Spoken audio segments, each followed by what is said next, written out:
والی عورت اپنے دودھ پیتے بچے سے غافل ہو جائے گی، اسے اپنے بچے تک کی فکر نہیں ہوگی۔ وَتَرَى النَّاسَ سُكَارَى وَمَا هُمْ بِسُكَارَى وَلَكِنَّ عَذَابَ اللَّهِ شَدِيدٌ۔ لوگ آپ کو مدہوش نظر آئیں گے، نشے کی حالت میں نظر آئیں گے، حالانکہ لوگ نشہ پیے ہوئے نہیں ہوں گے، لیکن یہ اللہ کا عذاب ہوگا جو بڑا سخت ہوگا۔ کہیں کوئی سایہ نہیں، سارے لوگ میدان میں جمع ہیں، کھانے پینے کا انتظام نہیں، دن 50,000 سال کے برابر کا ایک دن، سورج قریب ہی نہیں کیا گیا بلکہ اس کی گرمی کو بھی بڑھایا گیا ہے۔ اعمال کے مطابق لوگ پسینے میں ڈوبے ہوئے ہوں گے، لوگ ایک دوسرے سے بالکل قریب ہوں گے، حرکت کرنے کی جگہ نہیں ہوگی۔ اس دن کے لیے ہم نے کیا تیاریاں کی ہیں؟ کوئی اللہ تبارک و تعالیٰ کے دربار میں پہنچ کر سفارش کرنے والا تک نہیں ہوگا، سارے لوگ اسی حالت میں ہوں گے۔ لیکن میرے محترم بھائیوں، محمد الرسول اللہ صلی اللہ علیہ وسلم فرماتے ہیں سبعۃ یظلہم اللہ فی ظلہ یوم لا ظل الا ظلہ۔ 7 خوش نصیب آدمی ایسے بھی ہوں گے کہ ایسے بھیانک عالم میں اللہ تبارک و تعالی ان کو اپنے عرش کے سائے میں جگہ عطا فرمائے گا، جس دن اللہ کے عرش کے سائے کے علاوہ کسی اور کا سایہ نہیں ہوگا۔ ان 7 خوش قسمت لوگوں کا ذکر نبی کریم صلی اللہ علیہ وسلم نے بخاری شریف کی روایت میں فرمایا ہے۔ ان میں سے پہلا شخص انصاف پسند بادشاہ، دوسرا وہ نوجوان جس نے اپنی جوانی اللہ تبارک و تعالیٰ کی عبادت میں گزاری ہو، تیسرا وہ اللہ کا نیک بندہ جس کا دل مسجد سے لگا ہوا ہو، چوتھا وہ شخص جو اللہ کے لیے محبت کرتا ہے، اللہ کے لیے دشمنی کرتا ہے،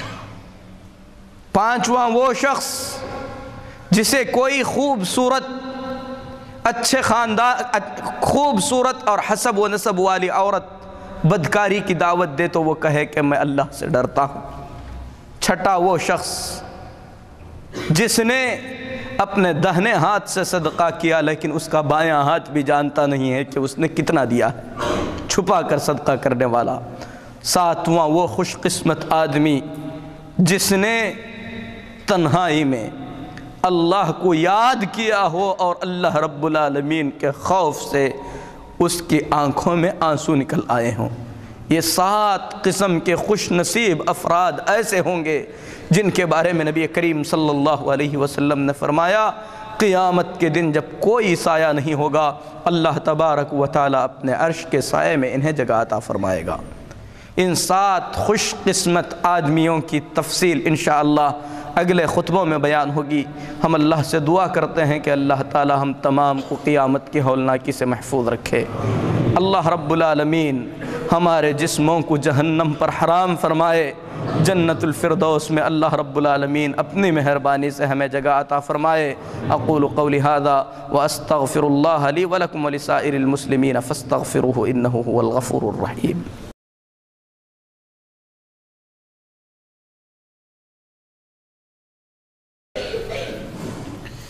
ان الحمد لله نحمده ونستعينه ونستغفره ونؤمن به ونتوكل عليه ونعوذ بالله من شرور أنفسنا ومن سيئات أعمالنا من يهده الله فلا مضل له ومن يضلل فلا هادي له وأشهد أن لا إله إلا الله وحده لا شريك له وأشهد أن محمدًا عبده ورسوله أرسله بالحق بشيرا ونذيرا أما بعد فإن أحسن الحديث كتاب الله وخير الهدي هدي محمد صلى الله عليه وسلم وشر الأمور محدثاتها وكل محدثة بدعة وكل بدعة ضلالة وكل ضلالة في النار يا أيها الذين آمنوا اتقوا الله حق تقاته ولا تموتن إلا وأنتم مسلمون يا أيها الناس اتقوا ربكم الذي خلقكم من نفس واحدة وخلق منها زوجها وبث منهما رجالا كثيرا ونساء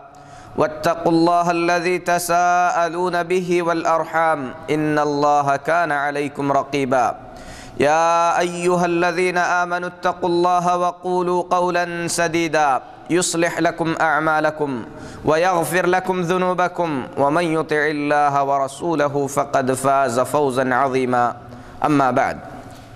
محترم حاضرین جمعہ، گزشتہ خطبہ جمعہ میں ہم بات کر رہے تھے قیامت کی ہولناکیوں کے بارے میں۔ وہ دن جو بڑا ہولناک دن ہے، جس کی ہولناکی کو اللہ تبارک و تعالی نے قرآن مجید کے کئی مقامات پر بیان فرمایا ہے۔ اس دن کی ہولناکی کو بیان کرتے ہوئے اللہ رب العالمین نے فرمایا یوم یفر المرء من اخیہ وأمه وأبيه وصاحبته وبنيه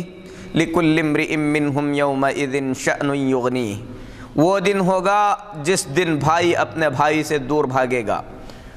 بیٹا اپنے باپ سے دور بھاگے گا، ماں سے دور بھاگے گا، اپنی بیوی سے دور بھاگے گا، کیونکہ اس دن ہر انسان کو اپنی فکر ہوگی، کیونکہ وہ دن اتنا طویل ہوگا کہ اتنا طویل دن کبھی نہیں ہوگا۔ 50,000 سال کا ایک دن ہوگا، سروں پر سایہ تک نہیں ہوگا، سارے کے سارے لوگ پریشانی کے عالم میں ہوں گے۔ انسانوں کے اعمال کے اعتبار سے انسانوں کو پسینہ لاحق ہوگا، کسی کے گھٹنے تک ہوگا، کسی کے ٹخنے تک ہوگا، کسی کے کمر تک ہوگا، کسی کی گردن تک ہوگا،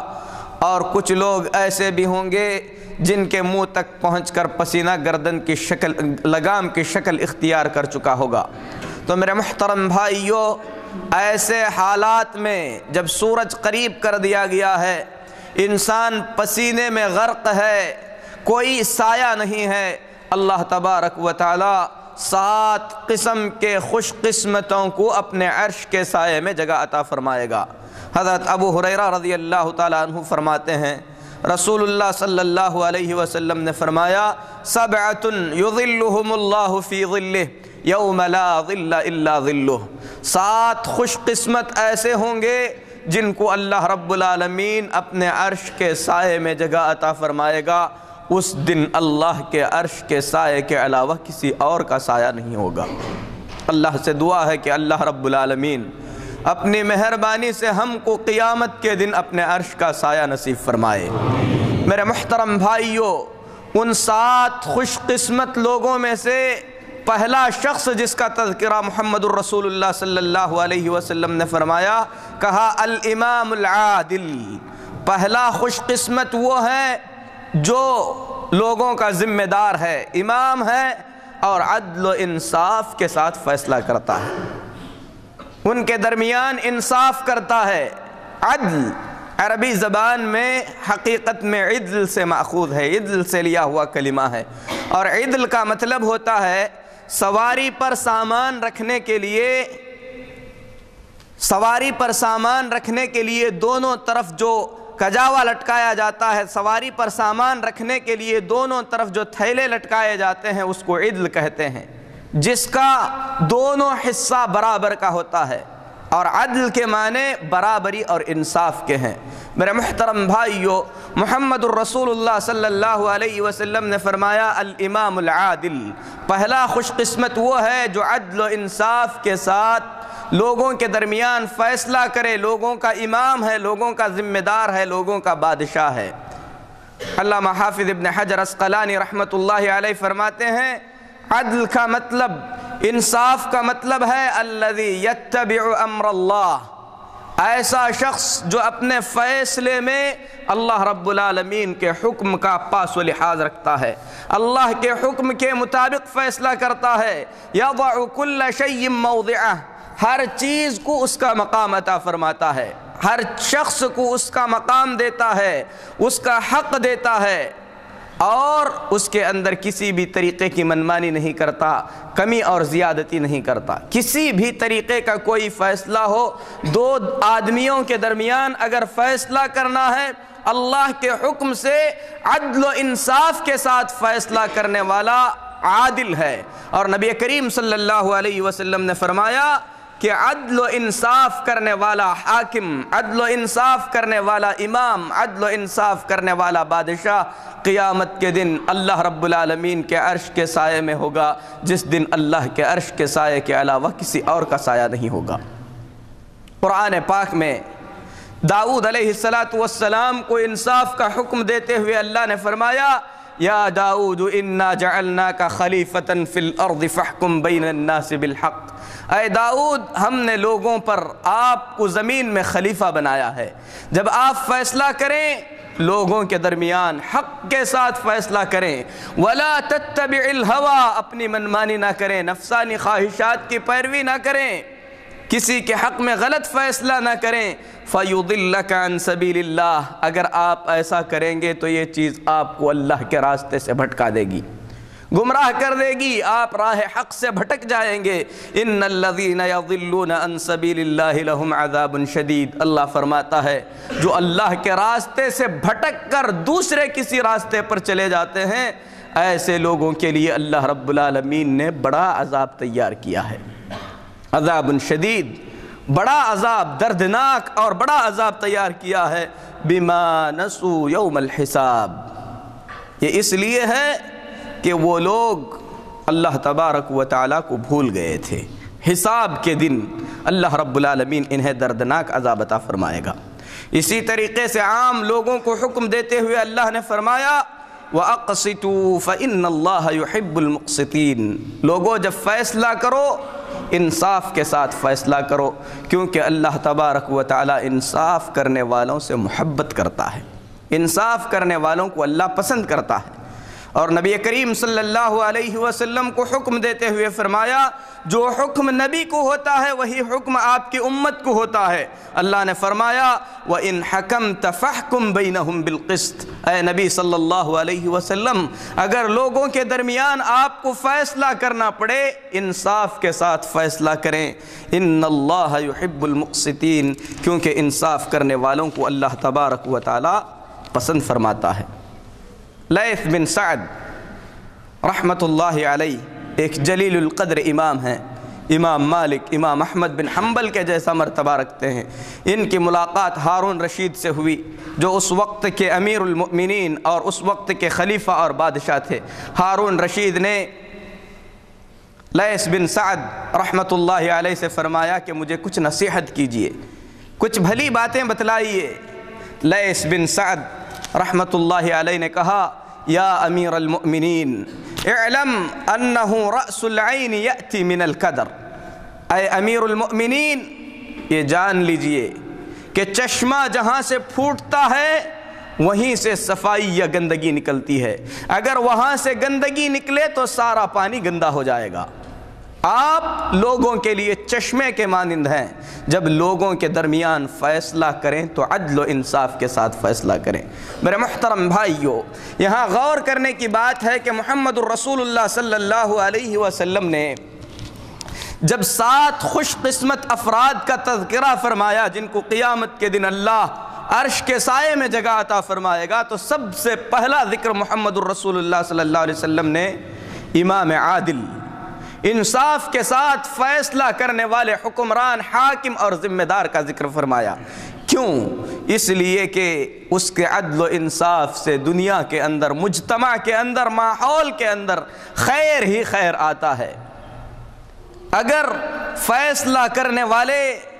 لوگوں کے درمیان حق اور انصاف سے فیصلہ کرنے لگیں تو ایسی صورت میں پورا ماحول سدھر جاتا ہے۔ ابو بکر صدیق رضی اللہ تعالی عنہ نے عمر بن خطاب رضی اللہ تعالی عنہ کو مسلمانوں کا قاضی مقرر کیا۔ قاضی بڑے جج کو کہتے ہیں۔ امیر المؤمنین ابو بکر صدیق رضی اللہ تعالی عنہ نے عمر بن خطاب کو اپنا قاضی بنایا، سب سے بڑے جج جو لوگوں کے درمیان فیصلہ کریں۔ 1 سال کے بعد عمر بن خطاب رضی اللہ تعالی عنہ امیر المؤمنین ابو بکر صدیق رضی اللہ تعالیٰ عنہ کے پاس آ کر فرماتے ہیں کہ مجھے اپنے اس ذمہ داری سے ہٹا دیجئے۔ ابو بکر صدیق رضی اللہ تعالیٰ عنہ فرماتے ہیں امن مشقت القضاء تطلب الاعفاء یا عمر، اے عمر کیا فیصلے کی مشقت اور تکلیف کی وجہ سے تم اس ذمہ داری سے ہٹنا چاہتے ہو؟ جواب سنیے، عمر بن خطاب رضی اللہ تعالیٰ عنہ فرماتے ہیں لا یا خلیفۃ رسول اللہ، اے رسول اللہ صلی اللہ علیہ وسلم کے خلیفہ، اے ابو بکر، ایسی کوئی بات نہیں ہے، بلکہ بات یہ ہے کہ جن لوگوں پر آپ نے مجھے قاضی مقرر کیا ہے انہیں قاضی کی کوئی ضرورت ہی نہیں ہے۔ عدل و انصاف کی وجہ سے ماحول ایسا بنا ہوا ہے کہ ہر شخص اپنی ذمہ داری کو اچھی طریقے سے جانتا ہے۔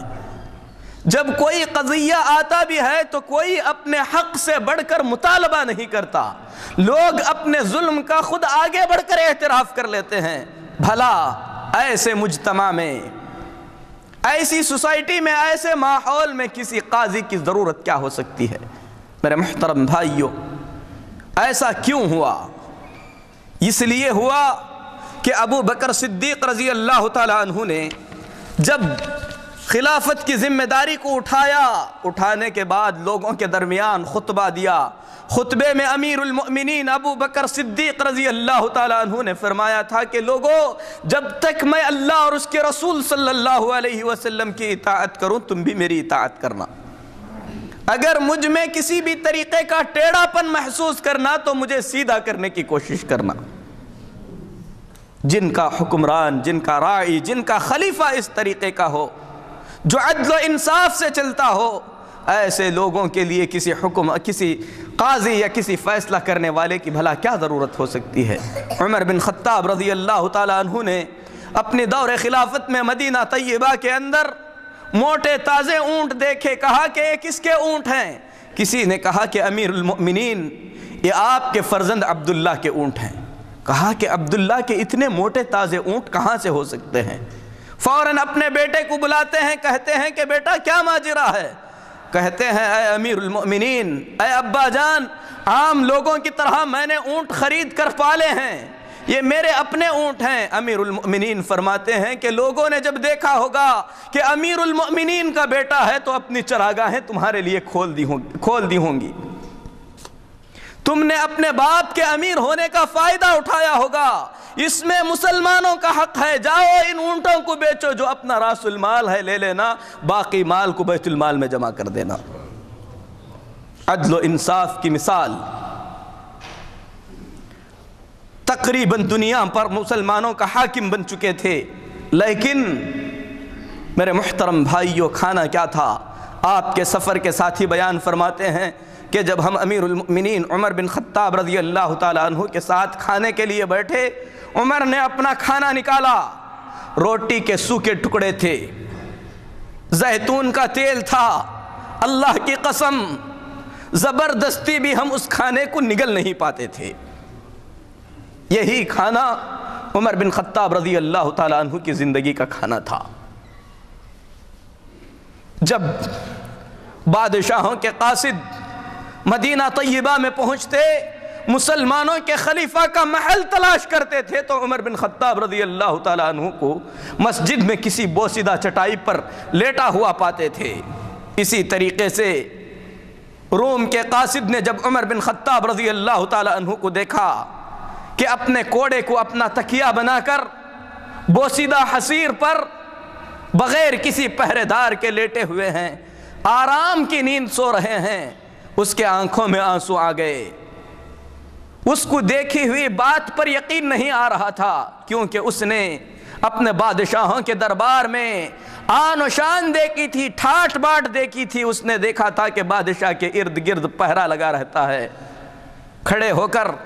اس نے جو جملے کہے، تاریخ نے ان جملوں کو ہمیشہ کے لیے لکھ دیا۔ کہا کہ عمر، تم نے انصاف کیا، انصاف کے ذریعے لوگوں کے دلوں پر تم نے حکومت کی، پھر اس کے بعد اس مسجد میں آرام سے سو رہے ہو، اور یہ نیند ہمارے بادشاہوں کو نرم گرم بستر پر بھی نصیب نہیں ہوتی۔ میرے محترم بھائیوں، عدل و انصاف، جو انصاف کے ساتھ فیصلہ کرتا ہے، اللہ کے رسول صلی اللہ علیہ وسلم نے ایسے حکمران کے لیے، ایسے بادشاہ کے لیے قیامت کے دن اللہ کے عرش کے نیچے سائے کا وعدہ فرمایا ہے۔ اتنا ہی نہیں بلکہ محمد الرسول اللہ صلی اللہ علیہ وسلم فرماتے ہیں، مسلم شریف کی روایت ہے، انصاف کرنے والوں کو قیامت کے دن اللہ تبارک و تعالیٰ کے داہنے جانب، اور اللہ کے دونوں ہاتھ داہنے ہیں، نور کے ممبروں پر بٹھایا جائے گا۔ اسی طریقے سے جو ظلم کرتے ہیں، عدل و انصاف سے کتراتے ہیں، اپنی منمانی کرتے ہیں، نفسانی خواہشات کے لیے یا رشوت کے لیے یا کسی اور وجہ سے لوگوں کے درمیان انصاف سے فیصلہ نہیں کرتے، ایسے لوگوں کے بارے میں محمد الرسول اللہ صلی اللہ علیہ وسلم فرماتے ہیں، اللہ اگر کسی کو ایک چھوٹی سی جماعت کا بھی امیر مقرر کر دے، امیر بنا دے، حاکم بنا دے، پھر ان کے درمیان انصاف سے فیصلہ نہ کرے، قیامت کے دن اسے بیڑیوں میں جکڑ کر لایا جائے گا۔ اور رسول اللہ صلی اللہ علیہ وسلم فرماتے ہیں، ہر فیصلہ کرنے والے کو قیامت کے دن بیڑیوں میں جکڑ کر لایا جائے گا، یا تو اس کا انصاف آ کر اس کی بیڑیاں اس سے چھڑا دے گا، یا اس کا ظلم آ کر اسے جہنم میں لے جانے کا سبب بنے گا۔ اسی لیے ام المؤمنین عائشہ صدیقہ رضی اللہ تعالی عنہ فرماتی ہیں، قیامت کے دن فیصلہ کرنے والوں کے حق میں ایک ایسی گھڑی بھی آئے گی کہ ہر فیصلہ کرنے والا تمنا کرے گا کہ کاش وہ وقت اس کی زندگی میں کبھی نہ آیا ہوتا، چاہے اس نے انصاف سے فیصلہ کیا ہو یا بے انصافی سے، اسے جکڑ کر لایا جائے گا، پھر اس کے بعد اگر انصاف سے فیصلہ کیا ہے تو ایسی صورت میں اس کے انصاف کی وجہ سے اسے چھوڑ دیا جائے گا، ظلم و زبردستی سے فیصلہ کیا ہے تو جہنم میں ڈال دیا جائے گا۔ میرے محترم بھائیوں، اسی طریقے سے محمد الرسول اللہ صلی اللہ علیہ وسلم فرماتے ہیں، لوگوں کے درمیان فیصلہ کرنے والے جو قضات ہیں وہ تین طریقے کے ہیں، ان میں سے ایک گروہ، ایک جماعت، قاضیوں کی ایک جماعت، فیصلہ کرنے والوں کی ایک جماعت ایسی ہے جنہیں اللہ رب العالمین جنت عطا فرمائے گا۔ وہ کون ہیں؟ یہ وہ لوگ ہیں جنہوں نے حق کو جانا ہے، اللہ کے احکام کو جانا ہے، بندوں کے درمیان اللہ کے حکم کے مطابق حق کے ساتھ لوگوں کا حق دلانے کے لیے فیصلہ کرتے ہیں۔ دوسرا وہ گروہ جس نے حق کو پہچان تو لیا لیکن حق کے خلاف فیصلہ کیا، ایسے گروہ کو جہنم میں ڈالا جائے گا۔ ایک وہ گروہ جسے حق و باطل کی تمیز ہی نہیں ہے، لوگوں کے درمیان فیصلہ کرنے کے لیے بیٹھ گیا، لوگوں کے فیصلے کرنے لگا، ایسا گروہ بھی جہنم میں ڈالا جائے گا۔ قضا، فیصلہ، لوگوں کے درمیان فیصلہ کرنا میرے محترم بھائیوں کوئی معمولی چیز نہیں ہے۔ اسی لیے سلف صالحین قضا سے بھاگتے تھے، فیصلے سے بھاگتے تھے، بلکہ فیصلے سے بھاگتے ہوئے اپنے آپ کو موت اختیار کر لیتے تھے، لیکن فیصلہ کرنے کے لیے کبھی تیار نہیں ہوتے تھے، کیونکہ انہیں خوف تھا کہ فیصلہ کرنا، لوگوں کے درمیان ان کے معاملات کو سلجھانے کے لیے فیصلہ کرنا یہ کوئی معمولی چیز نہیں ہے۔ اس سلسلے میں آپ کو بے شمار واقعات ملیں گے۔ اسی طریقے سے عمر بن خطاب رضی اللہ تعالی عنہ کے عدل و انصاف کے بارے میں آپ نے بہت کچھ سنا ہوگا۔ ایک عورت عمر بن خطاب رضی اللہ تعالی عنہ کو راستے میں روکتی ہے، کہتی ہے کہ اے عمر، بچوں کے ساتھ جب تم کھیلتے تھے اس دور کو بھی ہم نے دیکھا ہے، تمہیں ہم عمیر کے نام سے پکارتے تھے، آج تم امیر المؤمنین بن گئے ہو تو کہیں اللہ کا ڈر اپنے دل سے نکال نہ دینا۔ جب لوگوں کے درمیان فیصلہ کرنا، اللہ سے ڈر کر فیصلہ کرنا، فیصلہ کرتے وقت ہمیشہ سوچنا کہ عمر، موت تمہیں بھی آ پہنچے گی۔ اس بوڑھی عورت کی یہ باتیں سن کر امیر المؤمنین عمر بن خطاب رضی اللہ تعالی عنہ کے آنکھوں میں آنسو نکل آتے ہیں۔ امیر المؤمنین کو روتا ہوا دیکھ کر صحابہ کہتے ہیں کہ اس بوڑھی نے امیر المؤمنین کو رلایا ہے، اسے سزا کیوں نہ دی جائے؟ امیر المؤمنین عمر بن خطاب رضی اللہ تعالیٰ عنہ فرماتے ہیں کہ زبان بند کرو، جانتے ہو یہ کون عورت ہے؟ یہ وہ عورت ہے جس کی بات اللہ تبارک و تعالیٰ نے 7 آسمان پر سے سن لی ہے، جس کی بات کو سننے کے بعد اللہ نے اس کی بات کے سننے کا تذکرہ قرآن میں کیا ہے۔ قد سمع اللہ قول التي تجادلك في زوجها وتشتكي الى اللہ، یہ خولہ ہے جس نے اللہ سے اپنے شوہر کی شکایت کی تھی۔ اگر اللہ 7ویں آسمان سے اس کی بات کو سن کر اس کا ذکر قرآن میں کرتا ہے تو عمر بن خطاب کون ہوتا ہے؟ میرے محترم بھائیوں، رعایا اس دور میں اپنے عمرہ کے پاس آسانی سے پہنچ جایا کرتی تھی، اسی لیے اگر اللہ تبارک و تعالیٰ نے آپ کو کسی پر نگہبان، حکمران، حاکم، ذمہ دار مقرر کیا ہے تو آپ سن لیجئے کہ ان کے درمیان انصاف سے فیصلہ کیجئے۔ رسول اللہ صلی اللہ علیہ وسلم کی اس حدیث کو، جس کو عبداللہ بن عمر بن عاص رضی اللہ تعالیٰ عنہ نے بیان کیا، مسلم شریف میں ہے، فرماتے ہیں ان المقسطین عند اللہ علی منابر من نور عن یمین الرحمن، انصاف کے ساتھ فیصلہ کرنے والے قیامت کے دن رحمان کے دائیں جانب نور کے ممبروں پر بٹھائے جائیں گے۔ وَكِلْتَا يَدَيْهِ يَمِين، اور اللہ کے دونوں ہاتھ دہنے ہیں۔ کیسے انصاف کرنے والے؟ يَعْدِلُونَ فِي حُكْمِهِمْ، اپنے فیصلے میں انصاف سے کام لینے والے، وَأَهْلِهِمْ، اپنے بیوی بچوں کے درمیان انصاف سے کام لینے والے، وَمَا أُلُّوا، اور ان تمام چیزوں کے درمیان انصاف سے کام لینے والے جن کا ذمہ دار اللہ نے انہیں مقرر فرمایا ہے۔ تو انصاف سے فیصلہ کرنا صرف یہ چیز بادشاہی کو حاصل نہیں ہے، بلکہ مسلم شریف میں محمد الرسول اللہ صلی اللہ علیہ وسلم فرماتے ہیں الا کلکم راع وکلکم مسئول عن رعیتہ، لوگو سنو، تم میں سے ہر شخص اپنی جگہ پر ایک نگران ہے اور ہر شخص کو اپنی ذمہ داری کے بارے میں اللہ کے پاس جواب دینا ہے۔ رسول اللہ صلی اللہ علیہ وسلم نے فرمایا المرأة راعیة فی بیت زوجہا وہی مسئولۃ عنہا، ایک عورت اپنے شوہر کے گھر کی ذمہ دار ہے اور اس عورت سے شوہر کے گھر کی ذمہ داری کے بارے میں پوچھا جائے گا۔ انصاف سے کام لے، شوہر کے حقوق کی ادائیگی میں، بچوں کی تربیت کی ذمہ داری میں، اسی طریقے سے گھر کے ترتیب کے اعتبار سے انصاف سے کام لے۔ رسول اللہ صلی اللہ علیہ وسلم نے عورت کو ذمہ دار قرار دیا ہے۔ اس کے بعد فرمایا والرجل راع علی اہل بیتہ وہو مسئول عنہم، مرد اپنے گھر کا ذمہ دار ہے، اپنے بچوں کا ذمہ دار ہے، اپنی بیوی کا ذمہ دار ہے، اپنے ماتحت لوگوں کا ذمہ دار ہے، اسے اس کی ذمہ داری کے بارے میں پوچھا جائے گا۔ یہاں تک کہ رسول اللہ صلی اللہ علیہ وسلم نے فرمایا کہ خادم،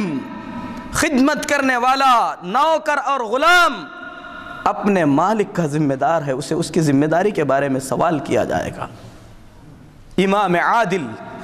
انصاف کرنے والے جس بادشاہ کا محمد الرسول اللہ صلی اللہ علیہ وسلم نے ذکر فرمایا، حافظ ابن حجر عسقلانی رحمۃ اللہ علیہ فرماتے ہیں وَهُوَ صَاحِبُ الْوِلَایَةِ الْعُظْمَى، جس کو قیامت کے دن اللہ کے عرش کے سائے میں جگہ ملے گی۔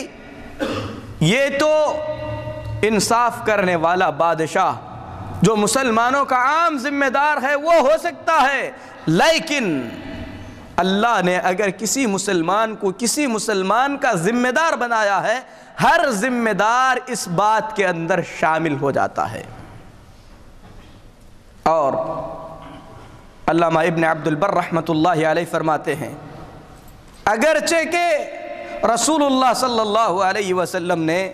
انصاف کرنے والے بادشاہ کا ذکر فرمایا، لیکن مسلمانوں کا ہر ذمہ دار محمد الرسول اللہ صلی اللہ علیہ وسلم کی اس خوشخبری میں داخل ہو جائے گا،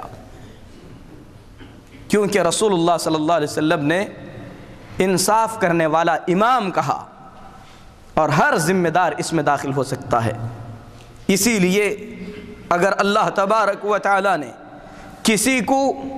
ایک سے زیادہ بیویاں عطا فرمائی ہیں اور وہ ان کے درمیان انصاف کرتا ہے، قیامت کے دن اللہ کے عرش کے سائے میں جگہ پائے گا۔ اور جو انصاف سے کام نہیں لیتا، محمد الرسول اللہ صلی اللہ علیہ وسلم فرماتے ہیں من کانت عندہ امرأتان، جس آدمی کی دو بیویاں ہوں، فلم یعدل بینہما، اور وہ ان دونوں بیویوں کے درمیان انصاف نہ کرے، جاء یوم القیامہ وشقہ ساقط، قیامت کے دن جب آئے گا تو اس کا ایک بازو گرا ہوا ہوگا۔ اگر اللہ نے ایک سے زیادہ بیویاں عطا کی ہیں، ان کے درمیان بھی عدل و انصاف کرے۔ اگر اللہ رب العالمین نے اولاد عطا فرمائی ہے، اولاد کے درمیان بھی عدل و انصاف کرے۔ نعمان بن بشیر رضی اللہ تعالی عنہ فرماتے ہیں کہ میری ماں نے میرے باپ سے مطالبہ کیا کہ مجھے کوئی ہدیہ دے دے۔ جب میرے باپ نے ہدیہ دے دیا تو میری ماں نے کہا کہ جب تک اس عطیے پر، اس ہدیے پر محمد الرسول اللہ صلی اللہ علیہ وسلم کو گواہ نہ بنائے، اس وقت تک میں راضی نہیں ہوں گی۔ باپ اپنے بیٹے کو لے کر محمد الرسول اللہ صلی اللہ علیہ وسلم کے پاس پہنچتا ہے، کہتا ہے کہ اے محمد صلی اللہ علیہ وسلم، اس بچے کی ماں بنت رواحہ نے مجھ سے مطالبہ کیا ہے کہ اس کے بیٹے کو میں ہدیہ دوں، میں نے یہ عطیہ دے دیا ہے، آپ اس پر گواہ بنیے۔ محمد الرسول اللہ صلی اللہ علیہ وسلم فرماتے ہیں کہ بتاؤ کیا تمہاری اور بھی اولاد ہے؟ کہتے ہیں ہاں اے اللہ کے نبی صلی اللہ علیہ وسلم، میرے اور بھی بچے ہیں۔ محمد الرسول اللہ صلی اللہ علیہ وسلم نے پوچھا کہ کیا تم نے اپنے تمام بچوں کو اس قسم کا عطیہ دیا ہے؟ فرماتے ہیں اے محمد صلی اللہ علیہ وسلم، میں نے نہیں دیا ہے۔ رسول اللہ صلی اللہ علیہ وسلم فرماتے ہیں کہ اٹھو، جاؤ، اس ظلم پر کسی اور کو گواہ بنانا۔ محمد صلی اللہ علیہ وسلم ظلم کے گواہ نہیں بن سکتے۔ بچوں کو دینا، عطا کرنا، اسلام سکھاتا ہے کہ اس میں بھی عدل و انصاف سے کام لیا جائے۔ یہاں تک کہ اگر کسی کے 2-4 بچے ہیں اور وہ کسی کو بوسہ دے رہا ہے تو اسلام کی تعلیم یہ ہے کہ عدل و انصاف سے بوسہ دے تاکہ کسی کا دل نہ ٹوٹے۔ میرے محترم بھائی، نبی کریم صلی اللہ علیہ وسلم فرماتے ہیں فاتقوا اللہ، لوگو اللہ سے ڈرو، وعدلوا بین اولادکم، اپنے اولاد کے درمیان عدل و انصاف سے کام لو۔ خصوصاً ہمارا معاشرہ، جس معاشرے میں لڑکیوں کو وراثت سے محروم کیا جاتا ہے، کتنے ایسے ماں باپ ہیں جو اپنے بچوں کے اس معاملے میں عدل و انصاف سے کام لیتے ہیں۔ آپ کو معلوم ہے آپ کے پیدا کرنے والے اللہ تبارک و تعالیٰ نے جس نے آپ کو جائیداد، مال اور دولت سے نوازا، اس نے آپ کی جائیداد، آپ کی دولت، آپ کی مال کو آپ کے بچوں کے درمیان تقسیم کیا ہے۔ ان کے کیا حصے بنتے ہیں، وہ حصے اللہ تبارک و تعالیٰ نے قرآن میں بیان فرمائے ہیں۔ اگر اللہ تبارک و تعالیٰ نے آپ کو ایک لڑکا اور ایک لڑکی عطا کیا ہے تو اسلام کا یہ قانون ہے کہ اس مال کو 3 حصوں میں تقسیم کر کے 2 حصے لڑکے کو اور 1 حصہ لڑکی کو دیا جائے۔ کتنے ایسے لوگ ہیں جو اس سلسلے میں عدل و انصاف سے کام لیتے ہیں۔ اس سلسلے میں